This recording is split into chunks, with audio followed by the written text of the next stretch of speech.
الحمد لله نحمده ونستعينه ونستغفره ونعوذ بالله من شرور أنفسنا ومن سيئات أعمالنا. من يهدي الله فلا مضل له ومن يضلل فلا هادي له. وأشهد أن لا إله إلا الله وحده لا شريك له وأشهد أن محمدا عبده ورسوله. يا أيها الذين آمنوا اتقوا الله حق تقاته ولا تموتن إلا وأنتم مسلمون.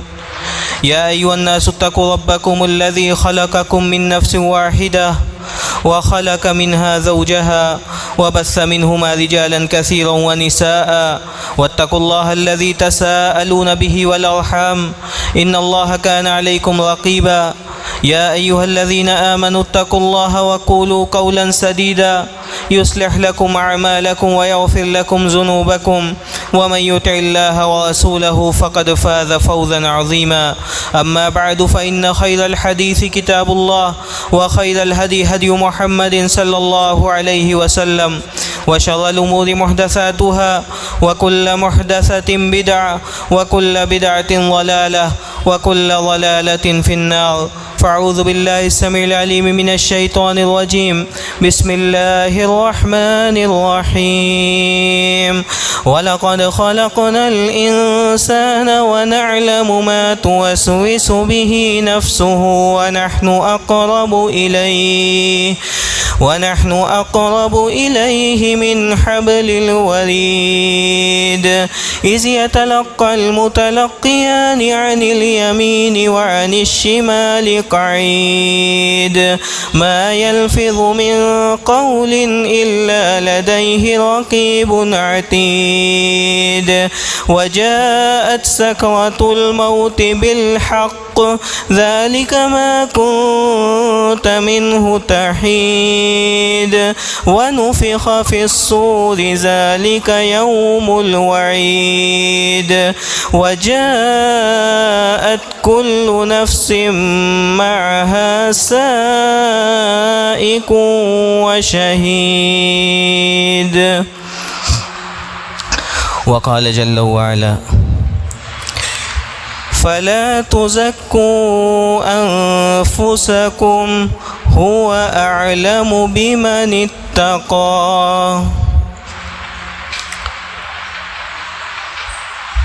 الله أكبر الله أكبر لا إله إلا الله والله أكبر الله أكبر وللہ الحمد. محترم بزرگوں، اسلامی بھائیوں، نوجوان ساتھیوں، اسلامی ماں اور بہنوں، اللہ رب العالمین کے فضل و کرم سے ہم لوگ اپنا دوسرا اسلامی تہوار عید الاضحیٰ منا کر کے فارغ ہوئے ہیں یا فارغ ہو رہے ہیں. آج قربانی کا دوسرا دن ہے. اس موقع پر دنیا بھر میں مسلمانوں نے اپنی اپنی حیثیت اور اپنی اپنی استطاعت کے بقدر قربانی کے جانور کو خریدا اور ان کو اللہ کی راہ میں قربان کیا. ظاہر ہے قربانی یہ ایک عظیم عبادت ہے، ایک عظیم سنت ہے، اور ہر مسلمان اس میں بڑھ چڑھ کر کے حصہ لیتا ہے. لیکن قربانی کے اس موقع پر صرف جانور کو ذبح کرنا، صرف جانور کے گردن پر چھری چلانا یہ کافی نہیں ہے. کچھ اور چیزیں بھی ہیں جن کو ذبح کرنے کی ضرورت ہے، جن کو ختم کرنے کی ضرورت ہے. ایک چیز یہ ہوتی ہے کہ انسان کے اندر کبھی مال و دولت کی شکل میں، کبھی خاندان کی محبت اور خاندان کی برتری کی شکل میں، اور کبھی عبادت اور بندگی کی شکل میں ایک صفت پیدا ہو جاتی ہے جس کو ہم کہتے ہیں کہ انا، جس کو انگلش میں ایگو کہہ سکتے ہیں۔ انسان اس کے نتیجے میں یہ سوچتا ہے کہ میں فلاں سے بہتر ہوں، میں دوسرے سے بہتر ہوں۔ دوسرے کو حقیر سمجھنے کی صفت اور اپنے آپ کو بڑا سمجھنے کی صفت، یہ صفت نہایت ہی مذموم صفت ہے، اور اللہ رب العالمین کو یہ صفت کبھی بھی پسند نہیں ہے۔ قربانی کے اس موقع پر ہمیں اپنے اندر سے اس انا کو بھی ختم کرنے کی ضرورت ہے۔ اس موقع پر ہم اس انا کو بھی قربان کریں، اس انا کو بھی ذبح کریں۔ اس دنیا کے اندر اور اس کائنات کے اندر سب سے پہلا جو گناہ ہوا وہ اسی انا کی وجہ سے ہوا۔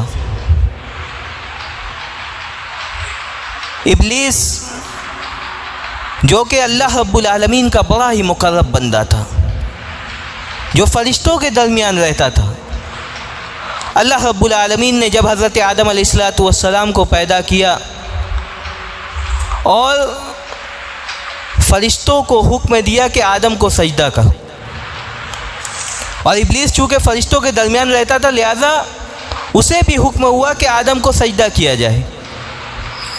تمام فرشتوں نے سجدہ کیا، ابلیس نے انکار کر دیا۔ کس وجہ سے انکار کیا؟ اللہ رب العالمین کا مقرب بندہ تھا، فرشتوں کا جو مقام تھا وہی مقام ابلیس کو بھی حاصل تھا، بلکہ بعض لوگوں نے لکھا کہ فرشتوں میں جو سب سے اعلیٰ فرشتے ان میں اس کا شمار ہوتا تھا۔ لیکن جب اللہ رب العالمین نے حکم دیا، اسی انانیت نے اس کو سجدہ کرنے سے روک دیا۔ کہا کہ انا خیر من خلقتنی من نار وخلقتہ من طین، کہا کہ میں تو ان سے بہتر ہوں، ان کو مٹی سے پیدا کیا، مجھے آگ سے پیدا کیا گیا، میں ان کو سجدہ نہیں کروں گا۔ اسی انانیت نے اللہ رب العالمین کی نافرمانی پر ابلیس کو آمادہ کر دی۔ یہ انا کہیں نہ کہیں آج ہمارے اندر بھی پائی جاتی ہے۔ کسی کو اپنے مال و دولت پر فخر ہے، کسی کو اپنے خاندان پر فخر ہے، کسی کو اپنے زمین اور جائیداد پر فخر ہے۔ یہ انا اللہ رب العالمین کو ناپسند ہے۔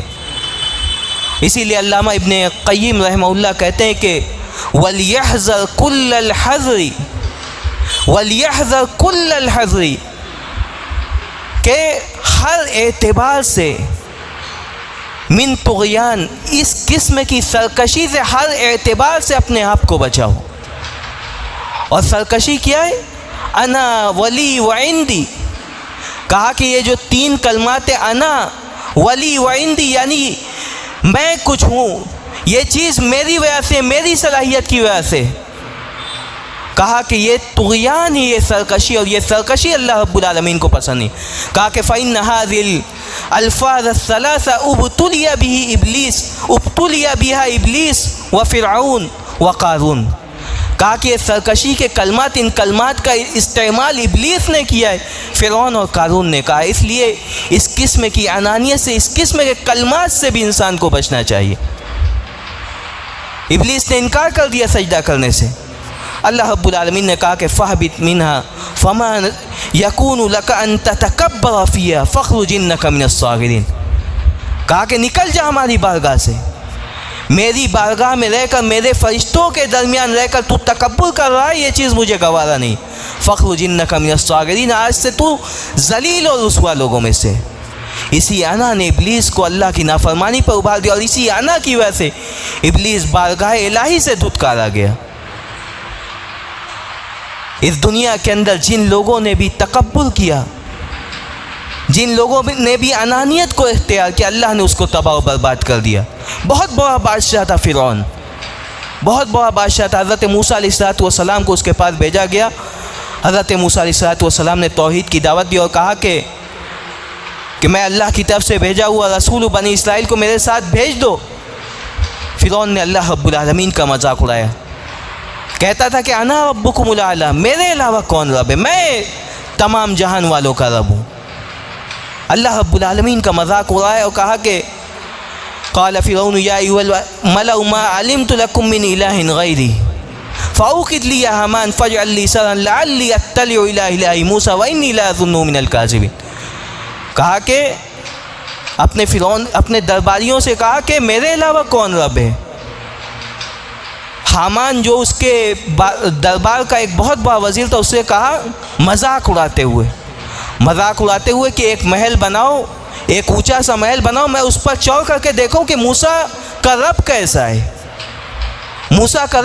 میں اس پر چڑھ کر کے دیکھوں، اور مجھے لگ رہا ہے کہ موسیٰ جھوٹ بول رہا ہے۔ آگے اللہ نے کہا کہ فاستکبر هو وجنودہ فی الارض بغیر الحق وظنوا انہم الینا لا یرجعون۔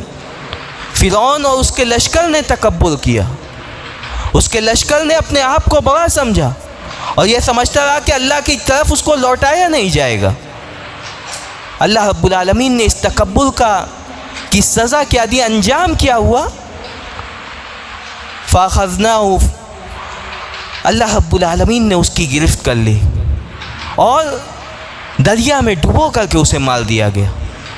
تکبر کی بنیاد پر دریا میں ڈبو کر کے مار دیا گیا، اور عبرت کے طور پر آج بھی اس کی لاش کو اللہ نے باقی رکھا تاکہ لوگ عبرت حاصل کریں کہ یہ وہ شخص تھا جو اپنے آپ کو رب کہتا تھا، جو تکبر کرتا تھا، جو اللہ رب العالمین کا مذاق اڑاتا تھا۔ آج بھی اس کی لاش موجود ہے اور لوگ عبرت حاصل کر۔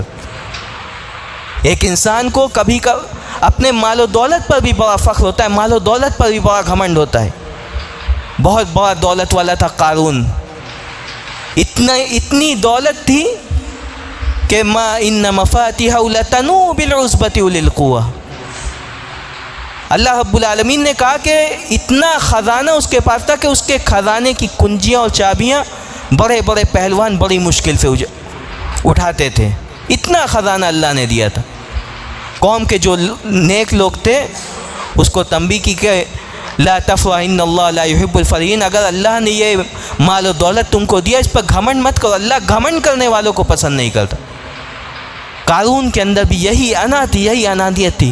قال انما اوتیت علی علم عندی، لوگوں سے کہا کہ یہ مال و دولت میرے پاس ایسے ہی تھوڑی جمع ہو گیا ہے، یہ تو میری صلاحیت تھی، میرا ٹیلنٹ تھا جس کی وجہ سے مجھے یہ مال و دولت ملی ہے، تم لوگ اس سے کیوں جل رہے ہو؟ یہ تو میرے ٹیلنٹ کی وجہ سے، میری صلاحیت کی وجہ سے میرے پاس یہ مال و دولت ہے۔ اولم یعلم ان اللہ قد اہلک من قبلہ من القرون من هو اشد منہ قوۃ۔ قوم کے لوگوں نے کہا کہ تم سے پہلے بھی بہت بڑے بڑے دولت والے گزرے، تم سے زیادہ طاقت والے تھے۔ ولا یسأل عن ذنوبہم المجرمون، اللہ کا عذاب جب آتا ہے یہ پوچھ کر کے نہیں آتا، اللہ کا عذاب یہ پوچھ کر کے نہیں آتا، بلکہ اللہ کا عذاب یہ اچانک انسان کو پکڑ لیتا ہے۔ اور یہ قارون جو تکبر کرتا تھا، اپنے مال و دولت پر بڑا اتراتا تھا، بڑا گھمنڈ کرتا تھا، اللہ نے کہا کہ فخسفنا به وبداره الارض فما كان له من فئة ينصرونه من الله وما كان من المنتصرين۔ اس کو اس کے خزانے سمیت زمین میں دھسا دیا گیا اس تکبر کی بنیاد پر، اس تکبر کی بنیاد پر اس کے خزانے سمیت اسے زمین میں دھسا دیا گیا، اور اس کی مدد کرنے کے لیے کوئی نہیں آیا، مدد کرنے کے لیے کوئی نہیں آیا۔ یہ تکبر اور یہ انا کا انجام اللہ رب العالمین بیان کر رہا ہے۔ آج جمعہ کا دن ہے، آپ نے سورہ کہف کی تلاوت اگر توفیق ملی تو آپ نے کی ہوگی۔ اللہ رب العالمین نے اس میں دو بھائیوں کا تذکرہ کیا۔ وَاضْرِبْ لَهُم مَّثَلَ رَجُلَيْنِ جَعَلْنَا لِأَحَدِهِمَا جَنَّتَيْنِ مِنْ عَنَابٍ وَحَفَفْنَاهُمَا بِنَخْلٍ وَجَعَلْنَا بَيْنَهُمَا زَرْعًا۔ اللہ رب العالمین نے دو لوگوں کی مثال، دو بھائیوں کی مثال بیان کی۔ ان میں سے ایک بھائی کے پاس بڑی مال و دولت تھی، بڑی مال و دولت تھی، اس کے پاس دو باغ تھے اور باغ یہ پھلوں سے لدے ہوئے رہتے تھے، اور اللہ نے کہا کہ وَحَفَفْنَاهُمَا بِنَخْلٍ، اور اس کے جو باغ تھا اس میں بیچ میں تو پھل تھے اور دونوں طرف کھجوروں کا پیڑ لگا ہوا تھا۔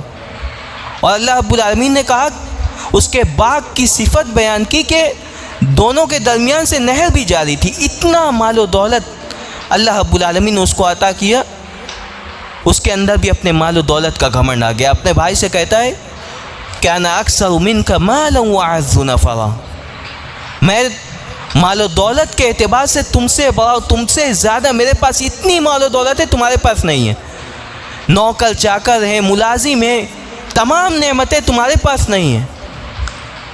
اس کے بھائی نے اس سے کہا کہ یہ تکبر ہے، اگر تمہیں اللہ رب العالمین نے نوازا ہے تو یہ کہو کہ ماشاء اللہ لا قوت الا باللہ، یہ تمام نعمتیں اللہ رب العالمین کی وجہ سے، اللہ رب العالمین کی نعمت کے نتیجے میں تمہیں ملی۔ لیکن اس کے اندر تکبر آ گیا، کہا کہ یہ ما اظن ان تبید هذه ابدا، مجھے نہیں لگتا کہ یہ نعمت کبھی ختم ہوگی۔ آج انسان اگر اسے مال و دولت سے اللہ رب العالمین نے نوازا ہے، کوئی انسان یہ تو اپنے محل میں کھڑا ہو کر کے نہیں کہتا کہ میری یہ نعمت، میری یہ مال و دولت کبھی ختم نہیں ہوگی، اپنے زبان سے تو نہیں کہتا، لیکن یہ کہا جاتا ہے نا کہ زبان قال سے نہیں کرتا، لیکن زبان حال سے ضرور کہتا ہے۔ زبان حال سے اس کے اعمال اس بات کی گواہی دیتے کہ وہ سوچتا ہے کہ میری یہ نعمت یہ ہمیشہ ہمیشہ رہے گی، میری یہ نعمت ہمیشہ ہمیشہ رہے گی۔ ایک انسان اس زندگی میں کھڑا ہو کر کے اپنے ہاتھ سے اپنے گھر کو تعمیر کرواتا ہے، بڑی محبت کرتا ہے اس سے، لیکن جس گھر کو وہ بنواتا ہے یا بناتا ہے اس میں وہ کتنے دن تک رہے گا؟ جتنی زندگی اللہ رب العالمین نے اس کو دی ہے، کون ہمیشہ رہنے والا ہے؟ کون ہمیشہ رہنے والا ہے؟ اسی لیے فرعون کو جب اللہ رب العالمین نے دریا میں ڈبو کر کے مار دیا، سورہ دخان میں اللہ رب العالمین نے ارشاد فرمایا کہ کم ترکوا من جنات وعیون وزروع ومقام کریم ونعمت کانوا فیہا فاکہین کذالک واورثناھا قوما آخرین۔ اللہ نے کہا کہ دیکھو یہ فرعون، دنیا بھر کی نعمتیں اس کے پاس جمع تھی، لیکن وہ ہمیشہ نہیں رہ سکا۔ آج اس کے باغات بھی موجود ہیں، اس کی کھیتیاں بھی موجود ہیں، اس کے درخت بھی موجود ہیں، اس کے پھل بھی موجود ہیں، اس کے محل بھی موجود ہیں، لیکن فرعون نہیں ہے۔ کذالک واورثناھا قوما آخرین، آپ جتنا بہترین سے بہترین گھر بنا دے، اللہ رب العالمین اس کا وارث دوسروں کو بنے گا۔ ایک وقت کے بعد آپ کو تو سب کچھ چھوڑ کر کے جانا ہے۔ جس محل میں رہ کر کے آپ تکبر کرتے ہیں، اس محل کو چھوڑ کر کے آپ کو جانا ہے۔ اللہ رب العالمین دوسروں کو وارث بنا دے گا۔ اور اللہ نے آگے ایک بڑی عبرت کی بات کہی کہ فما بکت علیہم السماء والارض وما كانوا منظرین۔ فرعون اس دنیا سے گیا، اس کے جانے پر نہ آسمان رویا نہ زمین روئی۔ یعنی اللہ رب العالمین یہ بتلانا چاہتا ہے کہ جب اللہ رب العالمین کا ایک نیک بندہ، اللہ کا ایک نیک بندہ اس دنیا سے آتا ہے تو یہ آسمان و زمین آنسو بہاتے ہیں۔ آپ اس دنیا کے اندر ایسی زندگی گزار کر کے جائیں کہ آپ جب اس دنیا سے جائیں تو لوگ افسوس کریں کہاں ایک اللہ والا بندہ تھا۔ ایسا نہ ہو کہ آپ جب اس دنیا سے جائیں تو لوگ خوشی منائیں کہ چلو اچھا ہوا اس دنیا سے گیا، لوگوں کو اس سے راحت نصیب ہوئی۔ اللہ کے رسول صلی اللہ علیہ وسلم کے صحابہ اکرام کے درمیان بیٹھے ہوئے تھے، ایک جنازہ کا گزر ہوا۔ اللہ کے رسول صلی اللہ علیہ وسلم نے کہا کہ المستریح او المستراح منہ، کہا کہ یا تو یہ جنازہ جس کا گیا یہ راحت پا گیا یا لوگ اس سے راحت پا گئے۔ صحابہ اکرام نے کہا کہ اللہ کے رسول اس کا مطلب کیا ہوا؟ کہا کہ العبد المؤمن یستریح من نصب الدنیا واذاها، کہ ایک اللہ کا مومن بندہ جب اس دنیا سے جاتا ہے تو دنیا کی تکلیفوں سے وہ نجات پا جاتا ہے۔ والعبد الفاجر یستریح البلاد والعباد والشجر والدواب، لیکن جب ایک گناہ گار بندہ اس دنیا سے جاتا ہے لوگ اس سے راحت محسوس کرتے ہیں، یہاں تک کہ جانور، چوپائے اور درخت بھی اس سے راحت محسوس کرتے ہیں کہ کسی طرح سے اس کا قصہ تمام ہو۔ تو آپ کوشش کریں آپ ایسی زندگی اس دنیا کے اندر گزار کر کے جائیں کہ آپ کے جانے کے بعد لوگ افسوس کریں، آپ کے جانے کے بعد لوگ افسوس کریں۔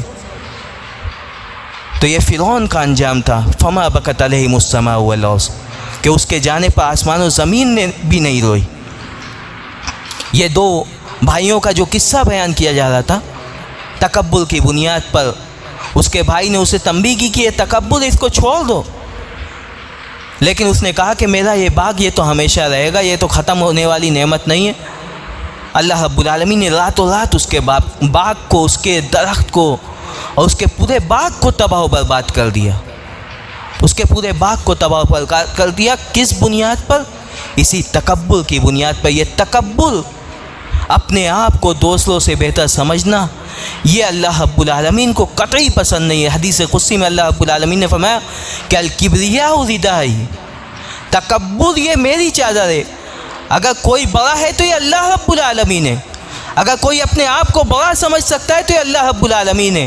انسان کے لیے یہ چیز مناسب نہیں، انسان کے لیے یہ جائز ہی نہیں ہے کہ وہ اپنے آپ کو بڑا سمجھے، وہ اپنے آپ کو بڑا سمجھے، انسان کے لیے جائز ہی نہیں ہے۔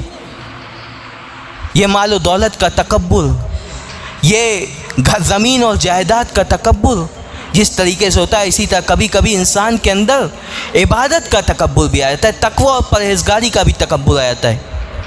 انسان یہ سمجھتا ہے کہ میں دوسروں سے بہتر ہوں، میں بڑا متقی ہوں، میں بڑا پرہیزگار ہوں، میں نمازوں کی پابندی کرتا ہوں، فلاں نمازوں کو چھوڑتا ہے۔ یہ عبادت کا تکبر بھی انسان کو ہلاک و برباد کر دیتا ہے۔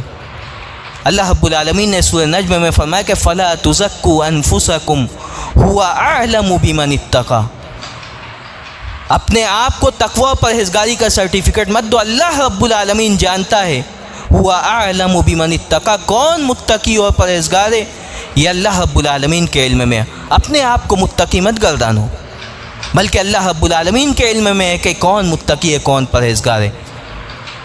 اپنے اندر ہمیں تواضع پیدا کرنے کی ضرورت ہے، یہ تواضع اللہ رب العالمین کو پسند ہے۔ عشرہ ذی الحجہ میں اور اس سے پہلے ہم نے بارہا حضرت ابراہیم علیہ السلام کی سیرت پر خطابات سنے ہوں گے۔ ایک چیز حضرت ابراہیم علیہ السلام کی ایک صفت تواضع بھی تھی، اور اللہ رب العالمین نے اس کا نقشہ قرآن میں کھینچا کہ وَإِذْ يَرْفَعُ إِبْرَاهِيمُ الْقَوَاعِدَ مِنَ الْبَيْتِ وَإِسْمَاعِيلُ رَبَّنَا تَقَبَّلْ مِنَّا إِنَّكَ أَنْتَ السَّمِيعُ الْعَلِيمُ۔ حضرت ابراہیم اور حضرت اسماعیل خانہ کعبہ کو بنا رہے ہیں اور اللہ رب العالمین سے دعا کر رہے ہیں کہ رب العالمین ہمارے اس عمل کو قبول فرما لے۔ کتنا عظیم کام اللہ رب العالمین نے انہیں سونپا، یہ نصیب والوں کو ملتا ہے۔ حضرت ابراہیم کو وہ مقام ملا جو کسی کو نہیں مل سکا۔ اللہ رب العالمین ان کے ہاتھ سے خانہ کعبہ کی تعمیر کرا رہے، لیکن دعا کر رہے ہیں کہ رب العالمین ہمارے اس عمل کو قبول فرما لے۔ آج ہم ذرا سی نمازوں کی پابندی کر لیتے ہیں، ہم یہ سمجھتے ہیں کہ ہم نے جنت میں داخلہ کا سرٹیفکیٹ حاصل کر لیا۔ حضرت ابراہیم اتنا عظیم عمل انجام دے رہے ہیں، اس کے بعد دعا کر رہے ہیں کہ رب العالمین ہماری اس نیکی کو قبول فرما لے۔ امام وہیب بن ورد رحمہ اللہ کہتے ہیں اس آیت کی تلاوت کے بعد رونے لگے اور کہا کہ یا خلیل الرحمن یبنی بیت الرحمن بامر الرحمن ویخاف اللہ یقبل منک، کہا کہ اے اللہ کے خلیل، آپ اللہ کے حکم سے اللہ کے گھر کی تعمیر کر رہے ہیں اور آپ اس بات سے ڈر رہے ہیں کہ آپ کا یہ عمل قبول نہیں ہوگا۔ یہ تقوی اور پرہیزگاری تھی، یہ تواضع تھا، یہ تواضع تھا، اور یہ اہل ایمان کی صفت بیان کی گئی ہے۔ والذین یؤتون ما آتوا وقلوبهم وجلہ انہم الی ربہم راغبون، کہ اہل ایمان تو وہ ہوتے ہیں جو اللہ کی راہ میں خرچ کرنے کے بعد بھی ڈرا کرتے ہیں، ان کے دل ڈرے ہوئے رہتے ہیں کہ پتہ نہیں یہ قبول ہوگا کہ نہیں قبول ہوگا، پتہ نہیں ہم نے یہ نیکی کی یہ قبول ہوگی یا نہیں قبول ہوگی۔ ہمارے نبی سے بڑی شان والا کون تھا؟ لیکن ہمارے نبی کی کیا دنیاوی کوئی ظاہری ایسی شکل و صورت تھی جس کی بنیاد پر آپ کو پہچان لیا جائے؟ کوئی باہر سے آتا تھا آپ کو پہچان بھی نہیں پاتا تھا۔ آپ صحابہ کرام کے درمیان اپنی حسین مسکراہٹ اپنے تواضع کی وجہ سے پہچانے جاتے تھے، اپنے تواضع کی وجہ سے پہچانے جاتے تھے۔ تو قربانی کے اس موقع پر ہم جہاں جانوروں کی قربانی پیش کر رہے ہیں، ہم اپنے تکبر، اپنی انا، اپنے گھمنڈ کو بھی ہم قربان کرنے کا جذبہ اپنے اندر پیدا کریں۔ یہ انا، یہ انسان کو حق بات قبول کرنے سے روک دیتی ہے۔ انسان کے سامنے قرآن کی تلاوت کی جاتی ہے، انسان اس کو مانتا نہیں ہے۔ یہودی اللہ کے رسول صلی اللہ علیہ وسلم پر کیوں ایمان نہیں لائے؟ اسی انا کی بنیاد پر، جبکہ وہ جانتے تھے، قرآن کہہ رہا ہے کہ یعرفونہ کما یعرفون ابناہم، وہ جانتے تھے کہ اللہ کا رسول ہے، وہ ویسے ہی جانتے جیسے اپنے بیٹے کو پہچانتے ہیں، ویسے ہی پہچانتے اس بات کو کہ اللہ کا رسول ہے۔ لیکن اپنے اندر انہیں برتری کا جو احساس تھا کہ آخری نبی یہ بنو اسماعیل میں سے کیسے آ گیا، بنو اسرائیل میں سے کیوں نہیں آئے، اور اسی بنیاد پر یہ اللہ کے رسول صلی اللہ علیہ وسلم پر ایمان نہیں لائے۔ تو یہ انا، یہ تکبر، یہ گھمنڈ، یہ انسان کو حق بات قبول کرنے سے روک دیتی۔ یہ ایسی صفت ہے جو انسان کو ہلاک اور برباد کر دیتی ہے۔ اس موقع پر ہم اپنا جائزہ لیں. ہر انسان کے اندر کہیں نہ کہیں کسی نہ کسی صورت میں، مال و دولت کی صورت میں، زمین جائیداد کی صورت میں، کسی نہ کسی صورت میں یہ انا موجود ہے. اس انا کو قربان کرنے کی ضرورت ہے، اس انا کو بھی ختم کرنے کی ضرورت ہے، اس انا کو بھی قربان، اس انا کو بھی ذبح کرنے کی ضرورت ہے. ہم نے پچھلی قوموں کا انجام دیکھا، ہم اس سے عبرت حاصل کریں. اس انا کی بنیاد پر انسان تباہ و برباد ہو جاتا ہے، انسان تباہ و برباد ہو جاتا ہے. ہم اللہ رب العالمین سے یہی دعا کرتے کہ اللہ رب العالمین ہم نے جو باتیں سنی ہیں اس پر کہنے والوں کو، سننے والوں کو، سب کو عمل کرنے کی توفیق عطا فرما. اللہ رب العالمین ہمیں دین پر ثابت قدمی عطا فرما. رب العالمین ہم نے جو قربانیاں پیش کی ہیں انہیں قبول فرما لے اور ہمیں اخلاص کے ساتھ قربانی پیش کرنے کی توفیق عطا فرما. رب العالمین ہم جب تک جئیں تب تک اسلام پر جئیں، جب ہمارا خاتمہ ہو تو ایمان پر ہو. اقول قولی ھذا واستغفر اللہ من کل ذنب واتوب الیہ.